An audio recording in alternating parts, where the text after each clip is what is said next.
নমস্কার বন্ধুরা, কেমন আছেন সবাই? আশা করি সকলে খুব ভালো আছেন। আজও আপনাদের জন্য থাকছে ডেনড্রোবিয়াম সিডলিংসের সেল পোস্ট। 1 নম্বর গাছটি দেখুন, একদম সুস্থ হেলদি গাছ। স্ক্রিনে আপনারা ফুলের ছবি দেখতে পাচ্ছেন, অপূর্ব রং। 2 নম্বর গাছটি দেখুন, খুবই জনপ্রিয় ফুল, ভীষণ সুন্দর দেখতে, মাত্র 170 টাকায় পেয়ে যাচ্ছেন। 3 নম্বরটি দেখুন, ফুলের রং অসাধারণ, একসাথে ফুটলে তারার মতো দেখতে লাগে। 4 নম্বর গাছটি দেখুন, অসাধারণ দেখতে, মাত্র 170 টাকায় পেয়ে যাচ্ছেন।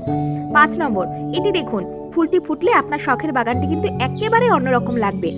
6 নম্বর এটা দেখুন, অপূর্ব দেখতে ফুলটি। 7 নম্বর গাছটি দেখুন, অপূর্ব সৌন্দর্য আর একদম হেলদি। 8 নম্বর এটিও কিন্তু ভীষণই দেখতে সুন্দর একটি অর্কিড। প্রত্যেকটি গাছ একদম হেলদি, ভালো গ্রোথের। গাছের সাথে কিন্তু আইডি ট্যাগ দেওয়া আছে আর দাম মাত্র 170 টাকা। তাড়াতাড়ি স্ক্রিনশট নিন আর সিরিয়াল নাম্বার দিয়ে হোয়াটসঅ্যাপ করুন ভিডিও শেষে দেওয়া নম্বরে। আরও সুন্দর সুন্দর অর্কিডের খোঁজ জানতে চোখ রাখুন বায়োফিলিক মুনের পেজে। ধন্যবাদ।